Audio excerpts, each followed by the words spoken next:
Okay. Hello and welcome to everyone that's joined us this morning for this this afternoon, sorry, lunchtime session for TASA postgrads and ECRs. I'm sure you're aware of what session you've joined, but in case you're not, we are talking about researching sensitive topics, including ethics, care, and boundaries today. If I have not yet had the pleasure of meeting you, my name is Larney Peerenboom, and I'll be convening our sessions today. So first things first, I would love to begin by acknowledging the Camaragal people of the Eora Nation as the traditional custodians of the land that I am joining you from today. I pay my respects to elders past and present and extend that respect to all Aboriginal and Torres Strait Islander peoples joining us online today. And I also acknowledge the many lands and countries from which all of you guys are joining us from and recognize that sovereignty has never been ceded. So just a few quick housekeeping things before we jump into the discussion. This event is being recorded and will be made available on YouTube for both TASA members and the public. So if you don't want a face on the recording, feel free to turn your camera off. The session will be run as a panel discussion and we'll do a bit of a Q&A at the end of the chat. So what we ask is that if you have any questions that you do want to ask, feel free to pop them in the chat as we go, just so you don't have to try and hold it in your mind the whole time. And then we'll revisit those questions when we get to the Q&A portion of the session. So today is a panel discussion all about exploring the ethical complexities of qualitative research. We'll be touching on themes like care, responsibility, emotional labour, and boundary setting, as well as themes like managing wellbeing while maintaining academic and analytical rigour. So we'll be coming to the discussion from a lens of understanding ethics as an ongoing practice rather than just a formal approval process as part of your research. And it is important to note that this is a reflective discussion, a bit like fireside chat, and is certainly not therapy or methods training. So I hope you haven't come expecting that. So we're privileged to hear from two incredible academics today with some great perspectives on today's themes. So Dr. Laura Simpson Reeves is a research fellow in the School of Nursing, Midwifery and Social Work at the University of Queensland. She's a highly experienced qualitative social researcher with a strong background across the social sciences and humanities. Her program of research explores how structural and cultural forces shape experience of inequality and disadvantage, working at the intersection of culture, community, and care. It's grounded in a deep commitment to social justice, equity, and inclusion, with a strong interdisciplinary focus that spans sociology, community and international development, communication studies, and social work, a very bright cookie. Her work is characterized by applied impact-driven practice and methodological rigor, especially in qualitative and visual methods, with a sustained focus on vulnerable and marginalized populations. She's passionate about translating research into practice and amplifying voices of those with living experience. So a very appropriate panelist for our chat today. And the wonderful Dr. Joel Hollier is a postdoctoral research fellow in the University of Sydney's Faculty of Medicine and Health. His research explores the intersections of mental health, queer identity, spirituality, and social policy. He's the author of Religious Trauma, Queer Identities, published by Palgrave, and has recently co-edited the book Understanding Spirituality and the Sacred in Social Work Practice, Spirited Conversations. He's passionate about creating safer spaces for LGBTQIA+ to explore spirituality, co-founding New City Church in Sydney and co-convening the Future Church Conference. So just a little bit busy. All right, now that we've introduced our speakers, let's jump straight into the discussion. So just a reminder to pop your questions into the chat so we can come back to them for the Q&A portion of the session. So let's start with Laura. How do ethical questions emerge in your research in ways that go beyond formal ethics approval? That is a huge question to start with, Larney. And it's something that I still struggle with, and it is always quite tricky in practice. So I like to think about ethics is kind of the procedural ethics. So those things that you have to fill in, the forms. There's a lot of good thinking that you need to do to go into some of those ethics processes. I think they can be very useful, but more often than not, they become tick box exercises that people assume once you get through the committee, you're good to go.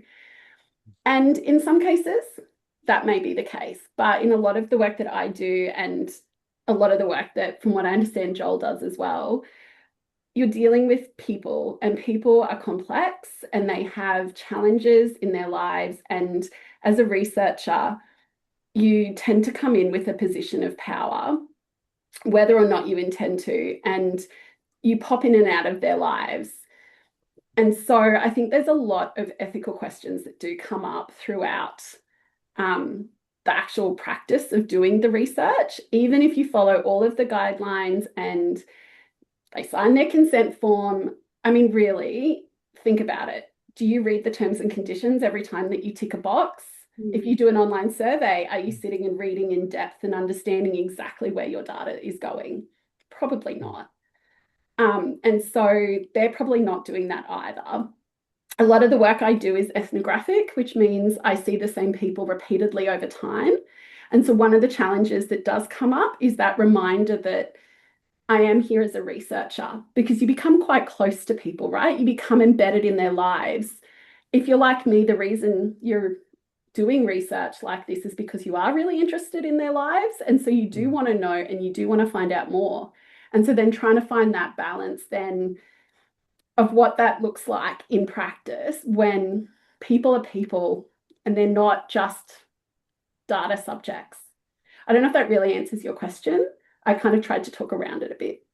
Because it's hard, right? Like these ethical questions, they're the same questions that come up every day in whether you're doing research or not. You're constantly making decisions based on your own moral and ethical codes. And what that looks like can change depending on the time, the day. Some are straightforward. Participant says they don't want to participate anymore. You stop the interview. But what do you do when they're telling you things that have happened to them and it's they're expressing it to you, right? Do you respond objectively and coldly, right? When they're telling you something that, you know, is really quite possibly traumatic for them, do you take that ethical stance of, well, I'm here as a researcher? Or do you take a more person-centered approach and build that rapport? How much of yourself do you put into these interviews, right? My participants often know a lot more about me and my family than perhaps, hopefully no one from my ethics committees are watching this, but technically then what would be put into forms, right? Because that's how you build those relationships. So again, those constant battles of where do you draw the line? It's not as straightforward as we pretend it is in our ethics forms. Yeah, thanks, Laura. And Joel, I'd love to hear your thoughts. Yeah, such interesting reflections, Laura, because I agree. And I was, hesitant to say it, but, you've opened the can of worms now. So I think ethics procedures are wonderful. In Australia, we have very strong ethics procedures, but we need to agree that they are the baseline. Like they are, just because you stick to whatever you put into your ethics application does not make you an ethical researcher. And indeed, there are plenty of things that that are ethical that an ethics committee would throw back, for example. And so the two are not the same. We have to separate this procedural practice from the actual research ethics that we do day to day. And I think it's really interesting in instances where you are working with what we might call vulnerable populations. I mean, even that wording, that like in order to get through an ethics committee, you need to paint your population as really vulnerable. The ethics committee doesn't ask about, okay, well, where are this community strengths that you're drawing on? But that is the foundation of my ethical practice. So yeah, I think PhDs through to senior researchers need to go through this ethical process. For me, the process of putting together an ethics application is the process of designing a good project. Like that's really how I treat it. But beyond that, it's what we do. working within those populations that perhaps have been marginalized is really really interesting also as an insider researcher. So in my instance, I am a gay person. I'm a person who has a faith, and my research has been in queer experiences of religious harm. And so that throws up a whole new field of ethical minefields that the ethics committee wasn't interested in, like that they didn't ask about. So I know that we'll get to some of that, but that perhaps that answers that question of it's more than just an application. It has to be right throughout our practice. Yeah. Yeah, and I think that connects really nicely to the next question. So I might just direct that immediately to you, Joel. What kinds of judgment are required once you're working in the field or working with data? Maybe you can give us some examples from your research. Yeah. Laura raised a really interesting one around power, the way that power is played out, because ostensibly when I am in an interview with somebody, often I'm interviewing somebody who holds significantly more power than perhaps I have in some spaces. They might be a policymaker, they might be a politician, they might be a CEO of a service provider. But in this instance, I am the one mining their data, and I am the one who controls how that data is then written up. I control the narrative once they hand it over to me. And so, unless I am very cognizant of that, we run the risk of not using that power wisely. I think there's an element of authentic subjectivity that needs to come into this, and that's kind of drawing on maybe a critical realist paradigm that says I come to this with my positionality. I need to be really clear about what that positionality is, but also I need to make sure that you as the reader or as my participant are really clear of what my positionality is, so that you can make your own judgments based on whether or not you think this is valid research. So there's a lot in that, and all of that is to mitigate power that is there to ensure that I am not abusing the data that my participants have really generously given me. So there's kind of one, but maybe I'll let Laura flesh out others, and I'm sure that we can discover many more. So I'm happy for you to keep going. Yeah. But I think that's exactly it, right? And the way that you interact is different. So if I'm interviewing, policymakers, those kind of interviews feel very different to if I'm interviewing practitioners or, people working frontline, which again feel very different to if I'm interviewing people about, their lived experiences. And what sorts of stories they choose to share is often a little bit different, but they're giving you stories. And more often than not, if they're comfortable, right? If you've done your job arguably well as a researcher, they feel comfortable and they will tell you things. And you then have a responsibility for what you do with that information. And so one of the things that I often come back to is there was only really one point during my PhD that I seriously thought about giving it all up, right? Obviously, there's lots of times when you wanted to throw in the towel and go live on an island and read a book and drink tea all day. But there was one period where I genuinely considered it. And the one thing that kept me going was the fact that people had given me their stories. And if I didn't continue, what happens to those stories, right? I worked for years in evaluations and reports that, sit on shelves and don't go anywhere. And so I think we also have to remember that people are giving their time and they're giving us their stories. And yes, we might pay them, or yes, it might be part of their job, or yes, we might, reimburse for things, but they're still giving us a part of their life. And we then have an obligation, I think, to treat that with respect and share it in ways that, are appropriate. And that can be really tricky, right? We often think about ethics as well, just as in the data collection. But then what about when we're writing it up? How are we writing it up? How do we know that what we write isn't going to get twisted and used in ways that perhaps were not intentional? How do we think about all of that? How do we ensure confidentiality, particularly if I've had participants before that really want their names. They don't want to use pseudonyms. They want to own their story. Ethics committees say no, right? So then how do we navigate those spaces?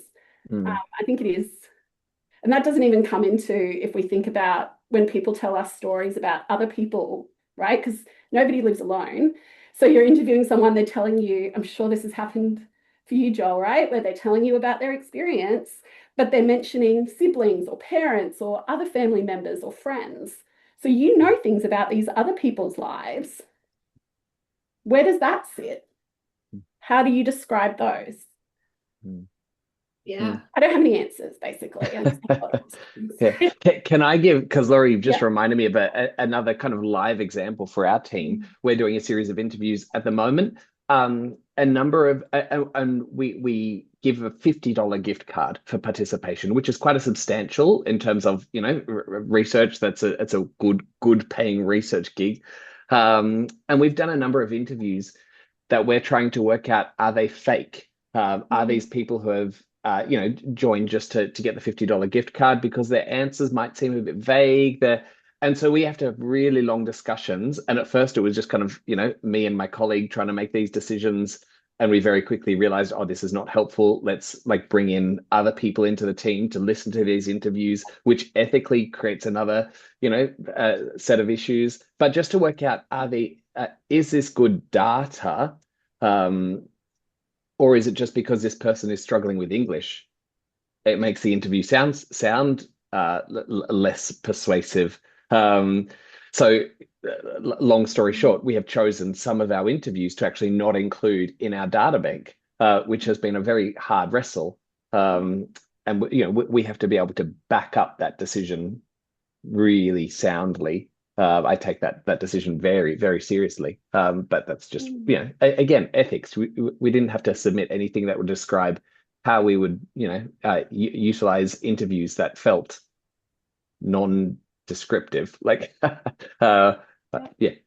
And I think it's something that we discuss a lot in qualitative research, but is just as valid in other types of research as well and doesn't get discussed, right? So there is always, if you're looking at administrative data and you pull clinical records, there'll be, you know, there's decisions made about what to exclude, right?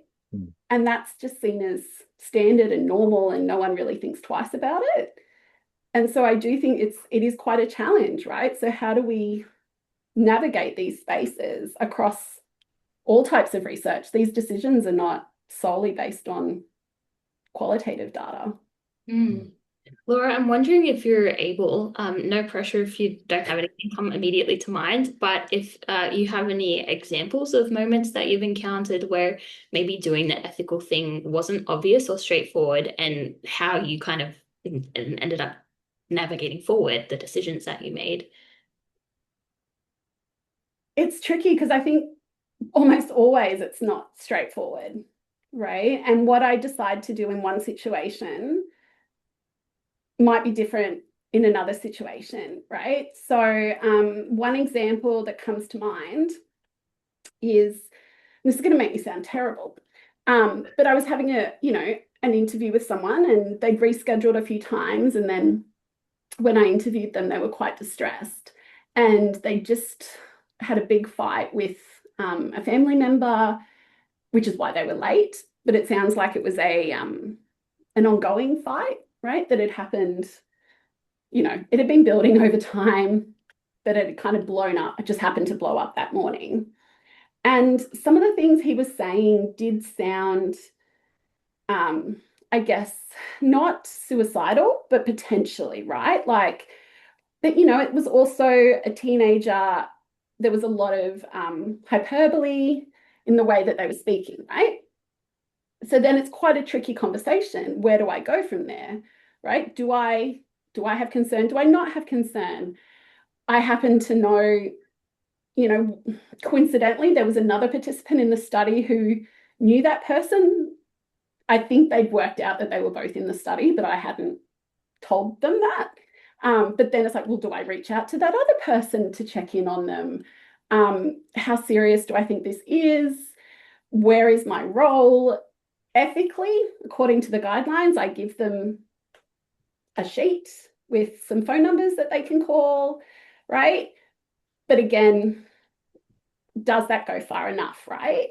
And it was a really tricky conversation because I don't think, and it was fine. And I don't think it actually was, I don't think they were at risk.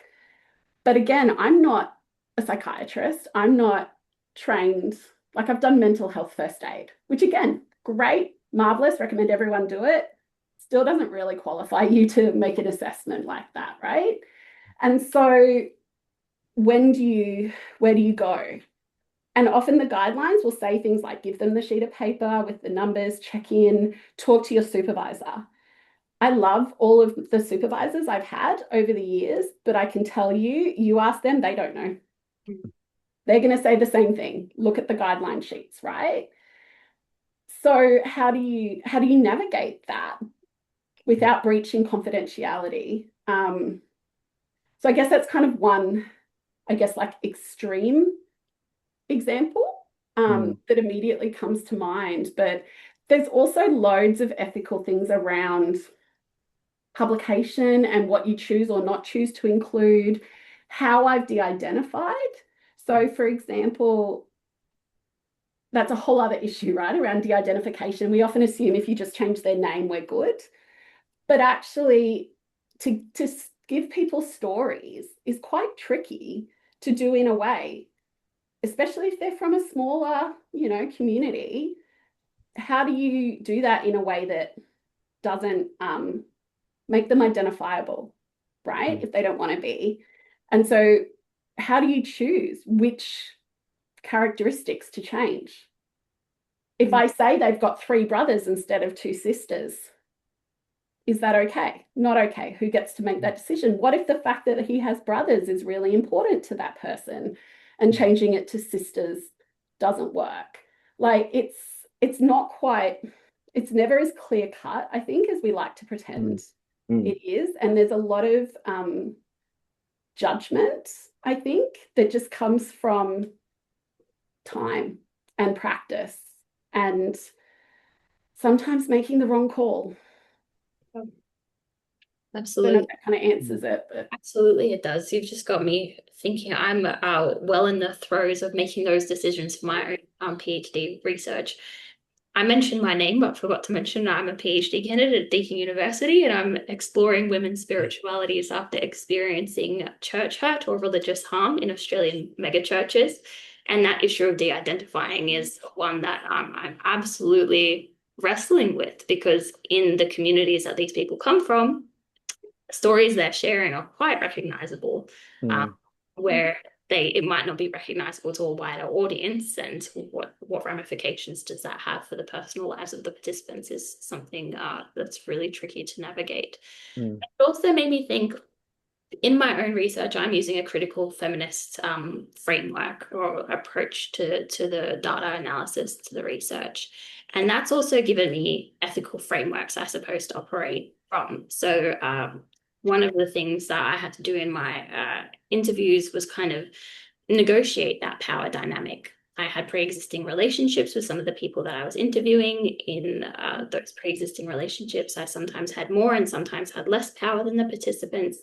And so making personal disclosures at different points in time felt like the more ethical thing to do, even in the setting of the interview as the researcher. On other occasions, withholding personal information and disclosures is the more ethical thing to do. All that very long-winded way of asking, are there particular lenses or frameworks or approaches that you bring to your research that help guide your ethical decisions? And I'm sorry, I've strayed from the pre-sent questions. You go, Joel. Yeah.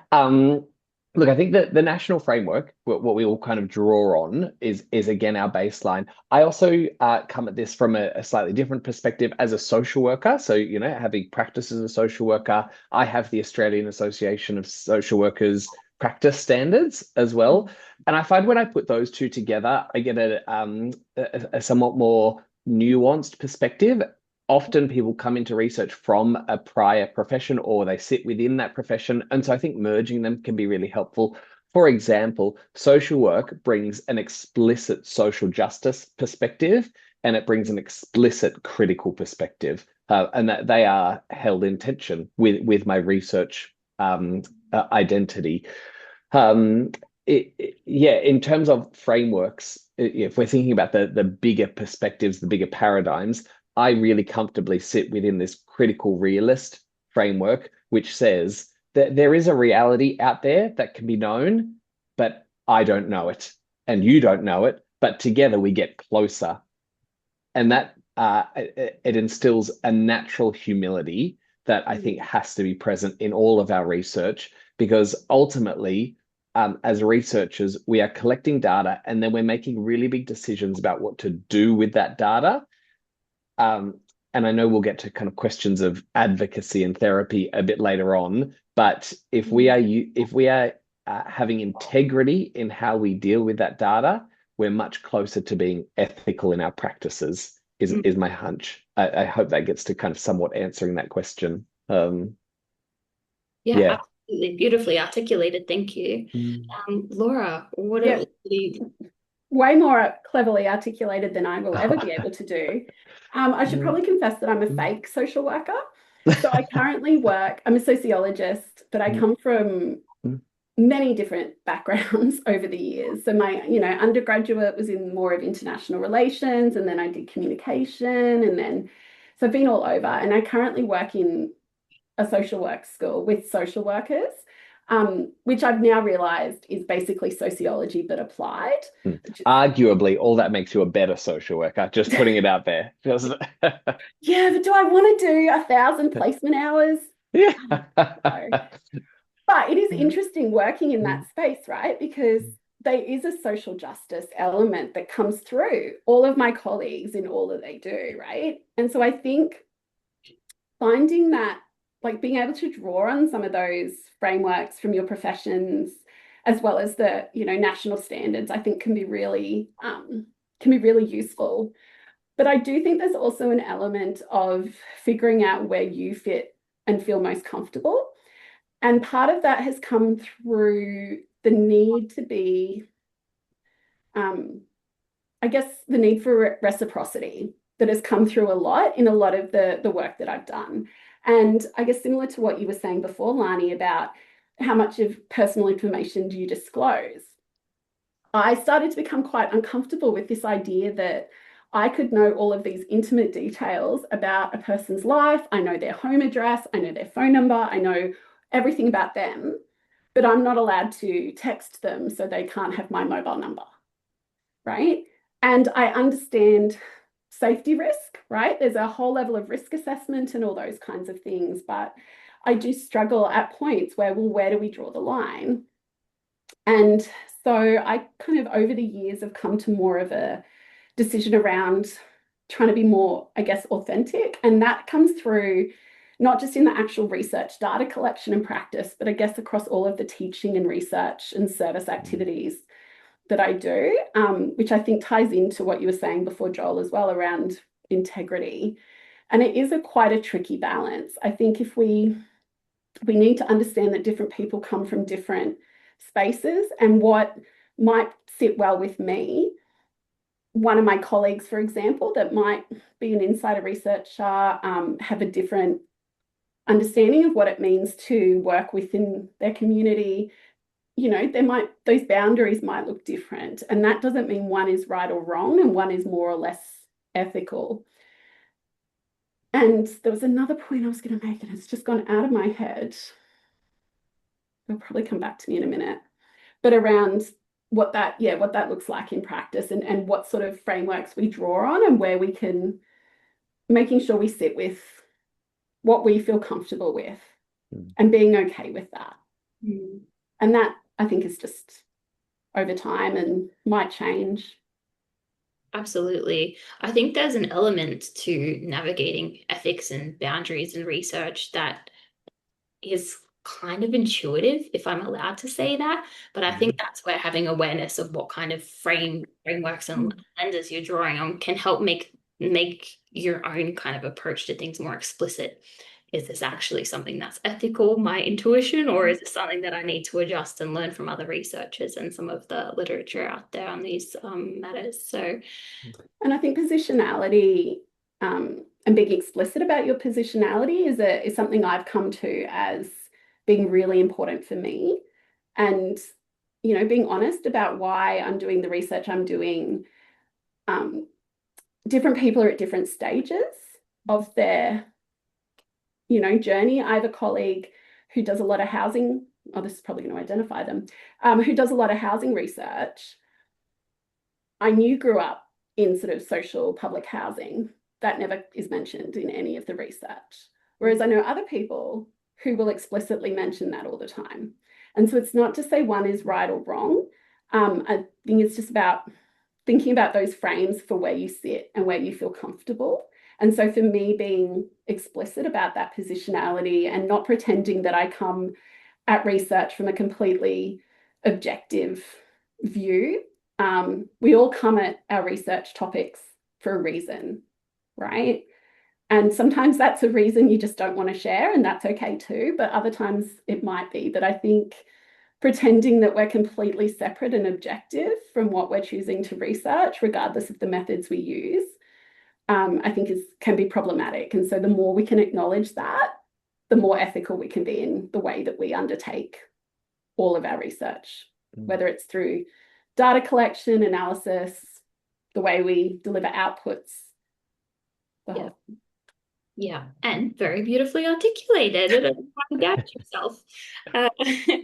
Okay, so I mean, there's been hints of some of the emotional labor that you've both undertaken in the process of your own research. So I'm wondering how you manage care for participants alongside care for yourself as a researcher. Not well. Basically. That's something we're supposed to think about. Yeah. It's tricky, right? Like I'm really good at thinking about the care for like research assistants or people that are working on the project and then forget about me, right? The reading of, even if you're not involved directly in the research, but you're reading the transcripts, that can be quite, you know,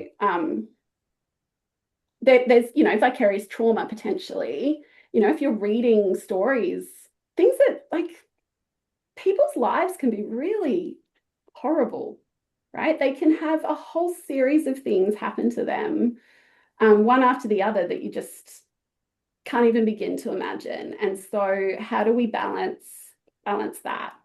And for me, being a researcher means I've been able to create essentially an artificial boundary, right? In ways that if I was a frontline practitioner, a social worker, I don't think I'd be able to do. I think I would really struggle.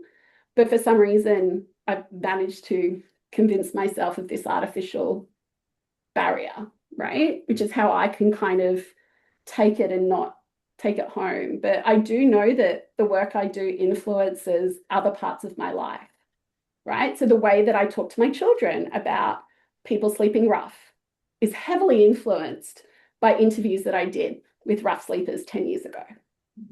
And so I don't know if that quite answers that question, but I think it's something that we're really, really bad at doing, to be honest. I think we think a lot about making sure participants are okay. I think we think a lot about risk in terms of safety risk for researchers.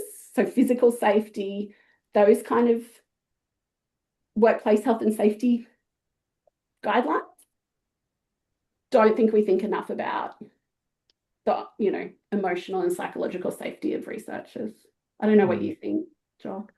Yeah, 100% agree. And then we wonder why we get so many jaded researchers who are, you know, frustrated with the system and just want to burn the whole thing down. And you kind of look at the trajectory of their research. And I think this is something that I'm very thankful for in my social work training. You know, similar to if we were, you know, nurses and paramedics, that there is a lot of discussion around that concept of vicarious traumatization and how to protect yourself. And so my professional formation had a lot of supervision involved in it.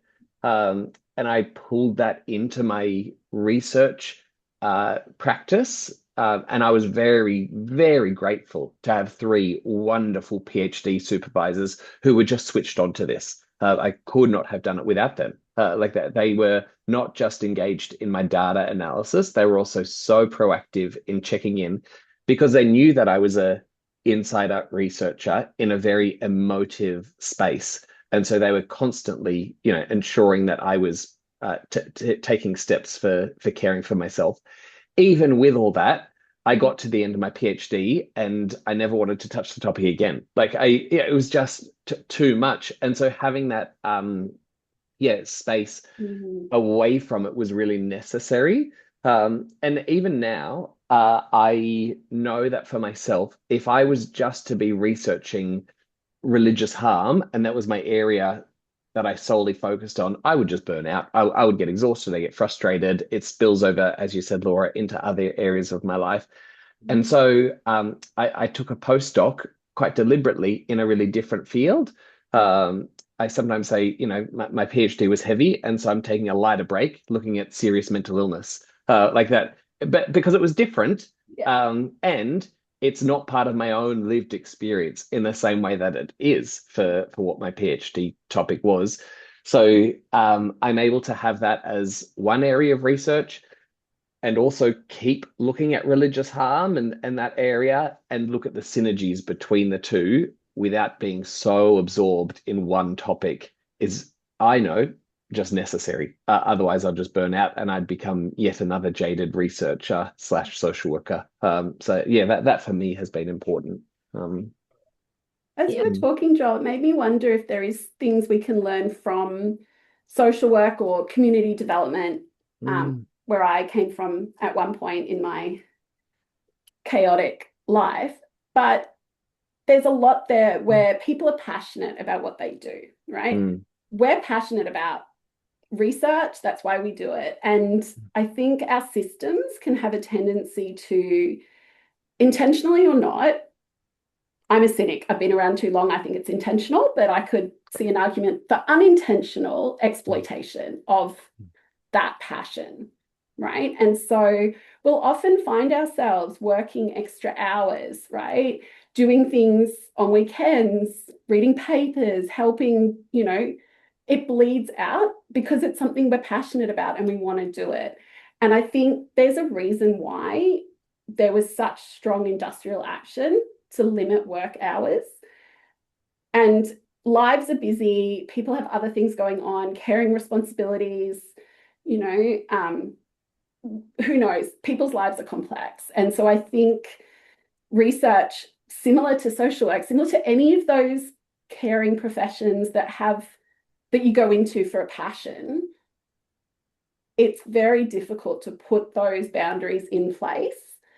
And what I've found, particularly in academia, is that it's easier not to put them in place, right? It's actually easier to overwork and burn yourself out than it is to put those barriers up. And so I wonder, is there something we can learn or not from social work or from other fields about how do we create those spaces so we don't lose our passion, but also don't burn out? So interesting. And as you were talking, Laura, it strikes me that PhD, by very definition, it's a self-selecting pool of overachievers.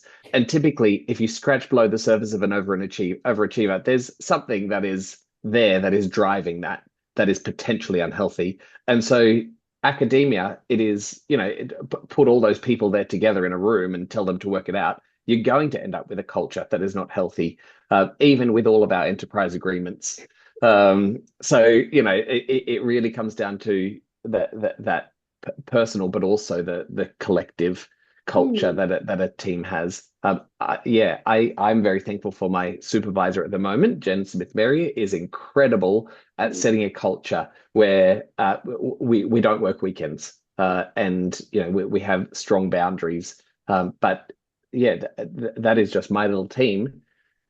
It is not the norm at all, and that is really driven by our leader in that, I think. So there's something there. But that's inspiring. Yes, it's not the norm, but maybe it could be, right? It could be. Get enough of it so these could little be. pockets. Yeah. And I think our team's research is better because of it. It does not jeopardize our research outputs. It might delay them by a month or so, but they're going to be better because of it. And we're also going to have longevity within it. Um, mm. Yeah, absolutely. I have yet to see evidence that overwork leads to better research. There's a PhD. Yeah. And I am receiving all of that with much reassurance as I'm trying not to overwork, but working weekends. It's hard. Sure is, but it's so important. Like I couldn't help but think as you're both sharing, it's one of those things where the temptation to overwork and overachieve, especially in academia, is just kind of a given. It's standard as what we do, but we are too important to not set those boundaries. Like if it ends up coming at the cost of your health, your relationships, your longevity, it's just too important. So here's a little personal disclosure. My theme for the year is sow slow and grow. So very agricultural, but an emphasis on just it's okay to slow down. Trust that the outputs will be there, but let's take care of ourselves in the process. So one question left for you before we open up the Q&As. Is there something that you wish you had been told earlier about researching sensitive topics? Not as a rule, but maybe as a way of thinking about the work. And Joel, maybe we'll start with you. Yeah. I think I always had a sense of, there's imposter syndrome that we speak about a fair bit, which we need to discuss more. For me, it was imposter syndrome as an insider researcher, feeling as though, I was just here to do advocacy and I was just here to, with an axe to grind.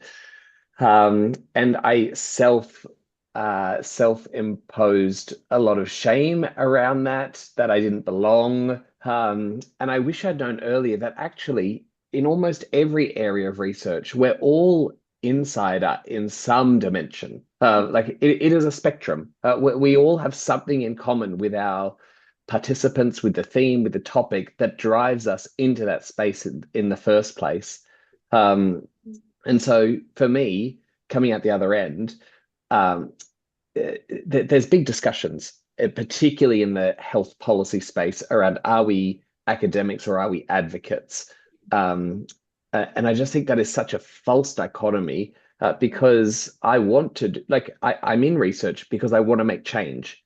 Therefore, I am engaging in advocacy. And I'm allowed to do that. That is actually really healthy. The question is, am I doing my advocacy out of the data, out of good research, and am I letting the data drive the advocacy?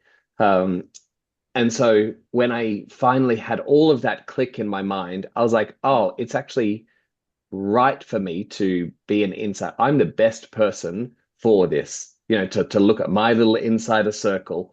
And that was just really validating. And I wish I'd heard that earlier because I think there is such a space for lived experience and living experience that perhaps is looked down upon in some areas of academia. We just need to say screw you to that mindset with integrity. Yeah, that was a bit of a word vomit, but hopefully it was helpful. I was eating like my little snaps and waving my Yeah. It was amazing. Thank you. Laura, do you have any thoughts? I have so many thoughts, none of which are probably anywhere near as coherent as they should be. But I think when you were talking, Joel, I kept thinking about that false dichotomy and this idea that research is independent. And I think we need to come back to that idea and go, well, there's different ways and levels of independence, right? And I think thinking to your original question, Larney, I wish I'd been told at the start that it's okay to be honest about why you came to where you came, right? I've learned a lot from Indigenous methodologies, from Pacifica methodologies about being really open about your positionality and why you came to where you came. And I wish I'd had more of that early on, along with it's okay to not know, right? So I always approach all of my research from I don't know, and you learn a lot. But I think we do, as you said, Joel, people often come into a PhD, they're used to being high achievers, like we kind of come into this thing, and the systems create a space where you have to give the illusion that you know what you're doing all the time, right? And if you don't, you're not going to get the job. We're in a precarious job market, the systems like to exploit us and make us super competitive with each other. And so we don't want to admit if we don't know, or we're not sure, or we're not confident. And when I kind of made that shift a few years ago, okay, maybe don't quote me, because who knows where I'll be in a few years. Maybe I'll be unemployed and this will have all, don't listen to my advice. But being open doesn't seem to have affected my career, right? It means there are certain opportunities that are not open to me, but there's a lot of other opportunities that are. And so I think this idea that everybody knows everything is just, I wish someone had said to me, you know what, even the professors, they don't know what they're doing. They know some things they don't, right? They know one little area, and they need to also feel that it's okay to go, you know what, I don't actually know much about that. Let's call in my colleague over here who knows more about it. And so I wish there'd been more of that transparency, I guess, and that being okay to be honest about where you are, where you come from, whether or not you're also being an advocate or you want to keep it totally separate, right? I think it's very hard in our fields to not be an advocate. If you're researching anything around this space, there's a good reason you've come into it, because you come from a social justice lens, so that makes it trickier to then not. But also everything you write has that lens coming through it anyway, so why don't we just be honest about it? Yeah, thank you. We'll move to the kind of open Q&A portion of the session. We've got a question from Philippa in the chat asking, social workers / psychologists often have external or group supervision. Might this be a strategy to assist researchers to debrief and process ethical issues? I'll let whoever wants to jump in on that one do so. Yeah, Philippa, I would just say 100%. And I'm gobsmacked often how isolated a lot of researchers are. And historically, there's been a lot of emphasis put on you as a researcher. So, for example, if you're putting out sole authored papers, then that was really good. We've moved a long way away from that, which I'm really glad about. So now, if you have just your name on a paper, for me, it raises questions. It's like, why was it just you? Like you can't do good data analysis by yourself. Maybe in this instance you could, and it was the right instance. But for the most part, I think team analysis, team design, team write-up is the way that we're heading, and that feels really healthy. Add to that team ethical decision making feels really important. That is often, though, kind of a horizontal team, and you're all in it together. I think the thing that we need to work out in our systems is how do we bring in supervisors or external supervisors ethically. So, for example, in social work practice, it is standard to disclose a lot of information about cases to your supervisor. That is not appropriate in a research situation where your client, for want of a better term, is a participant who only has had limited consent. So there's that to consider, but that is a surmountable barrier. Like that can be done. We just got to find the wherewithal to do it. Yeah, I 100% agree. I think we can be pretty good at having those formal supervisors. So we have lots of guidelines that say talk to your PhD supervisor. I don't know if you're in the PhD throes, Philippa, but that's often quite a standard thing, right? Like you should talk to your supervisor every 2 weeks during data collection to debrief and process. And that can be useful because if they're part of your team, they'll usually have ethical clearance, right? So you can be a bit more open. Same if you're working, you can talk to your supervisor. But where it can become challenging is where you perhaps need that external voice. And this is where, again, I'm with Joel, I don't think it's insurmountable. And I've been honest about this before, I have loads of people that I would call my mentors. They probably don't know that. Some of them do, most of them probably don't, right? And I was fortunate that I had a PhD supervisory team who was very open. I know not all supervisors are like that. I know some supervisors get a bit funny if you reach out to other people, but I had one who was very, my supervisors were very open to go talk to whoever you want. So I was able to find people that I could talk to about things and not disclose, participant information or anything, but talk through some of these issues. And then also creating a peer network where you can just talk about honestly some of these problems in a safe space. And I think that's where it comes back to being able to create environments where we can be honest and authentic. Because I think sometimes we are too scared to say, you know what, I'm really struggling with this. Or, you know what, I did this interview and they signed the consent form, but I'm not really sure they actually understood what I was doing, right?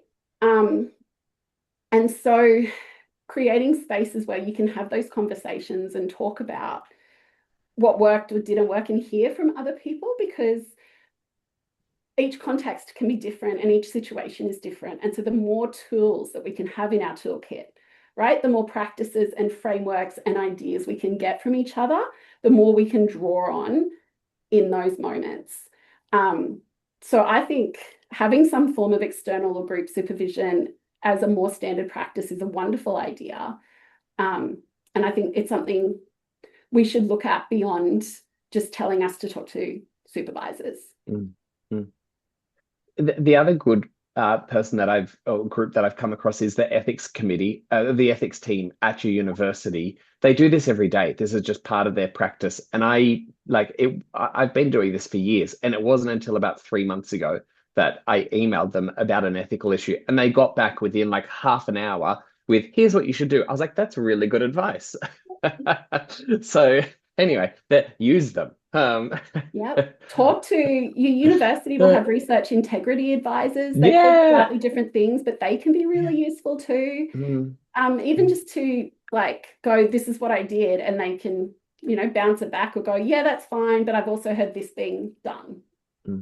Yeah, that's a really good option. We've got a question from Noelle, 2 questions really. In your current experience, in your current or past research, do you have examples of practices, behaviors, or ways of being that you use to mitigate against vicarious trauma, especially if you have a similar lived experience? And how, besides boundaries of work hours, did or do you take care of your well-being amidst heavy truth-telling? So before I'll let Joel can probably answer this one perhaps a bit better. I've tended to veer away a little bit from too much of my own lived experience for that reason, but I do a lot of journaling. I do a lot of disassociation by reading novels about dragons and things that are in no way based in reality.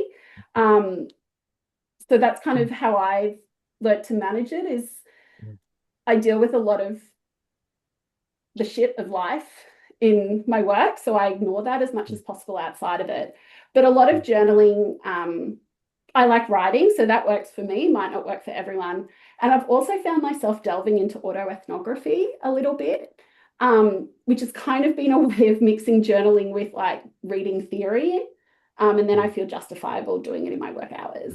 But it is really tricky. Sometimes, Joel said before, his way of coping was to go into a totally different project. Sometimes that's the way forward. It's funny that you mentioned fantasy as an escape from reality, because I would almost argue, fantasy is not reality, but it's true. And the types of fantasy that we are drawn to are often the fantasy that has overlapping themes. They just package reality in a different lens. And so sometimes I think, for me, and I'm guilty of this often, self-care becomes escapism, like getting away from the topic. But also there's the flip side where actually we're in this because we believe in it. And so sometimes the best thing that we can do is drill down further into it and maybe for a season, maybe for a chapter, like really work hard on it. And that is the best self-care that we can do, because self-care has to be systems care. It has, and so our practices are, hopefully, if it's good research, building better systems. And so there is something in that is a kind of a longevity matter that I think has to be at least acknowledged. It won't, it won't get you through 10 years of practice, but it might get you through the last year of a PhD, for example. Because I know for me, as I was doing my final write-up, gosh, it was a slog, but also it felt such valuable work and such an honor to hold these stories. It wasn't just that I felt like I had to do it, I wanted to do it. And that was always in competition with oh shit, there's a deadline, or oh, like how do I do justice to this when I'm feeling so burnt out myself? But actually drilling in further can perhaps be helpful.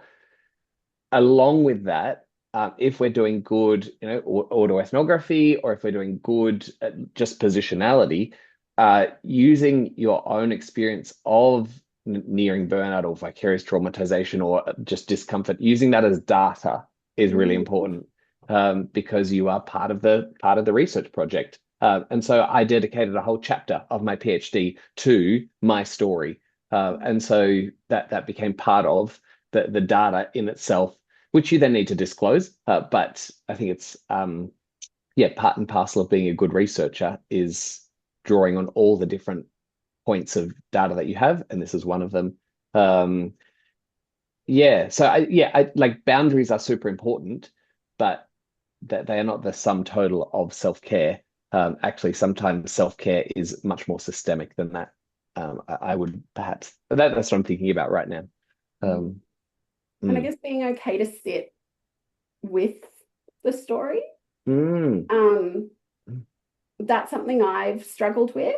Sometimes it's really easy to then just pull out the quotes that work for the argument you're making, but actually being able to sit with the story and allow yourself to feel sad or to feel, angry. And then for me, I guess I maintain a hope, as cynical as I am, I maintain a hope that the work that I do can actually lead to change for people.